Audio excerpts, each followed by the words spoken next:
శుభమస్తు.co కమ్మవారి ప్రత్యేక వివాహ వేదిక. కమ్మనైన వివాహాలకు అమ్మలాంటి చిరునామా. పెద్దయ్యాక నువ్వేమవుతావు అనే విద్యార్థిని అడిగినా ఇంజనీర్, డాక్టర్, లాయర్ ఇలా ఏదో ఒక ప్రొఫెషన్ పేరు చెబుతారు. కానీ నేను రాజకీయ నాయకుడినవుతాను అని మాత్రం ఏ విద్యార్థి చెప్పడు. రాజకీయాలంటే సరైన అభిప్రాయం లేకనో, పాలిటిక్స్ అంటే డబ్బుతో కూడుకున్న వ్యవహారమనో అంతా ఫిక్స్ అయిపోయారు. ఎందుకొచ్చిన రాజకీయంలే అని అంతా దానికి దూరంగానే ఉంటున్నారు. 5 ఏళ్లకోసారి వచ్చే ఎన్నికల్లో ఓటేస్తే అయిపోతుంది. ఇది ప్రతి ఒక్కరి మదిలో ఉన్న ఆలోచన.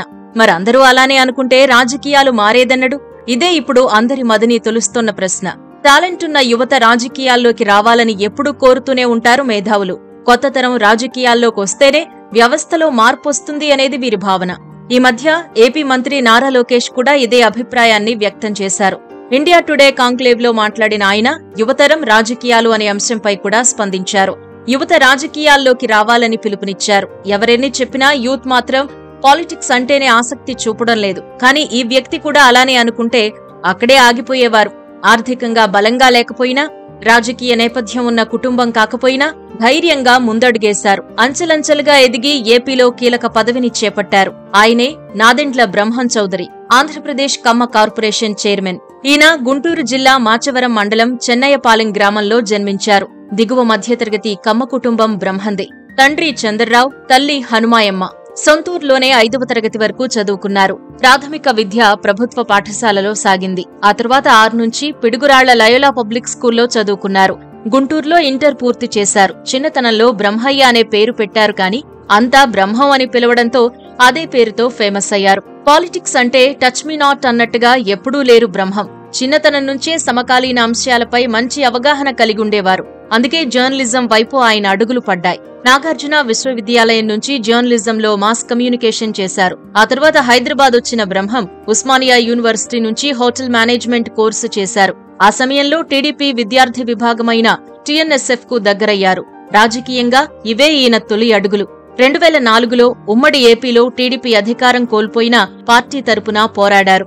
వాస్తవానికి రాజకీయాల్లోకొచ్చేంత నేపథ్యం, కుటుంబ పలుకుబడి ఈయనకు లేవు. కానీ టీడీపీ అధికారంలో ఉంటేనే అన్ని వర్గాల వారికి న్యాయం జరుగుతుందని గట్టిగా నమ్మేవారు. అందుకే పసుపు పార్టీలో ఒకరిగా మారిపోయి పోరాడారు. టీఎన్ఎస్ఎఫ్ లో చేరినప్పట్నుంచే ఉత్సాహంగా అనేక కార్యక్రమాల్లో పాల్గొన్నారు. ఎన్నోసార్లు జైలుకు కూడా వెళ్లారు. కొద్ది రోజుల్లోనే టీడీపీలోని సీనియర్ నాయకులతో పరిచయాలు కూడా ఏర్పడ్డాయి. ఈ క్రమంలో 2005లో ఎల్పీ నగర్ టీఎన్ఎస్ఎఫ్ ప్రెసిడెంట్ గా పార్టీ పదవిచ్చారు అప్పటి సీనియర్ నాయకుడు దేవేందర్ గౌడ్. ఆ సమయంలో కమ్మ సోదరులతోనూ ఆయనకు విస్తృత పరిచయాలు ఏర్పడ్డాయి. కార్తీక మాస వనభోజన మహోత్సవాల వేళ కమ్మ సంఘాలు నిర్వహించే కార్యక్రమాల్లోనూ పాల్గొని అందరితో మమేకమయ్యేవారు. అప్పటి రంగారెడ్డి జిల్లాలో పార్టీని బలోపేతం చేయడానికి తీవ్రంగా కృషి చేశారు బ్రహ్మం చౌదరి. 2006 నుంచి 2010 వరకు రంగారెడ్డి జిల్లా టీఎన్ఎస్ఎఫ్ అధ్యక్షుడిగా చెరగని ముద్ర వేశారు. యూత్ ఐకాన్ గా ఎదిగారు. ఇక రాష్ట్ర విభజన జరగడంతో బ్రహ్మం చౌదరి ఆంధ్రప్రదేశ్ కి తిరిగి వెళ్లాలి అని నిర్ణయించుకున్నారు. పుట్టి పెరిగిన రాష్ట్రం, పైగా విభజన తర్వాత కష్టాల్లో ఉంది.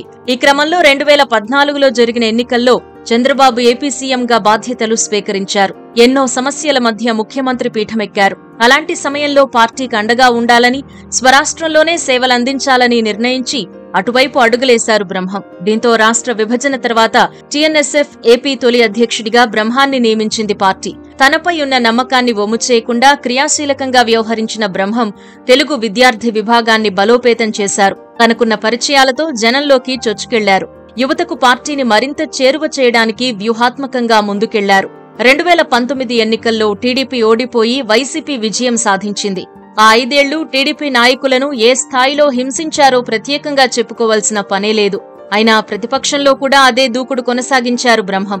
పార్టీలో మరింత క్రియాశీలకంగా వ్యవహరించారు. ఓటమికి దారితీసిన కారణాలను అన్వేషించారు.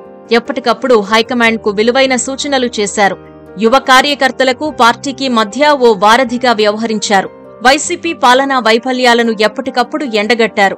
టీడీపీ పిలుపునిచ్చిన ఏ కార్యక్రమాన్నైనా విజయవంతం చేశారు.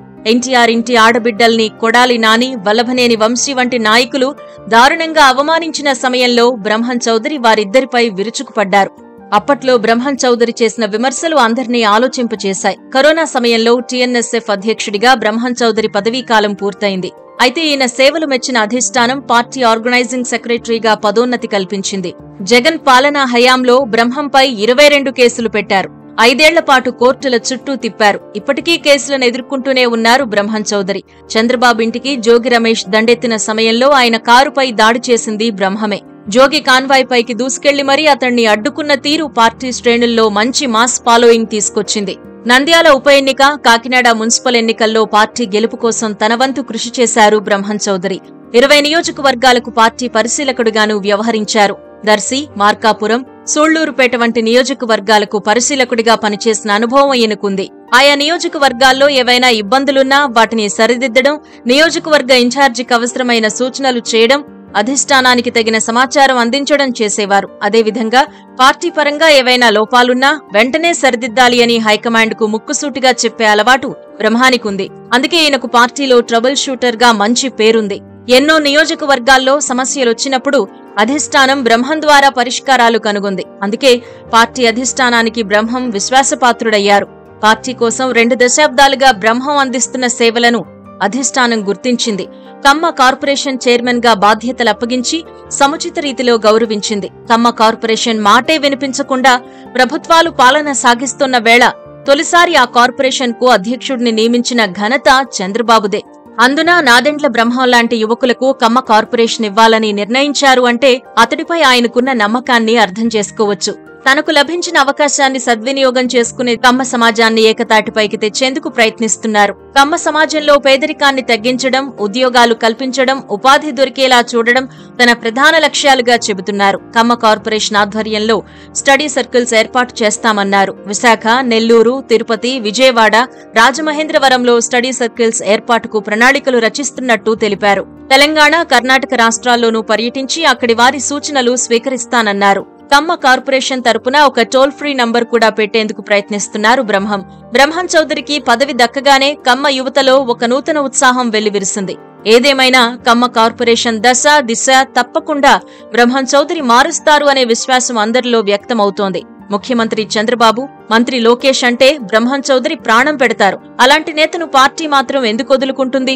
బ్రహ్మం చౌదరి కమ్మ కార్పొరేషన్ అభివృద్ధిలో కీలక పాత్ర పోషిస్తూ భవిష్యత్తులో మరిన్ని ఉన్నత స్థానాలను అధిరోహించాలి అని ఆకాంక్షిద్దాం. శుభమస్తు.co కమ్మవారి ప్రత్యేక వివాహ వేదిక. కమ్మనైన వివాహాలకు అమ్మలాంటి చిరునామా.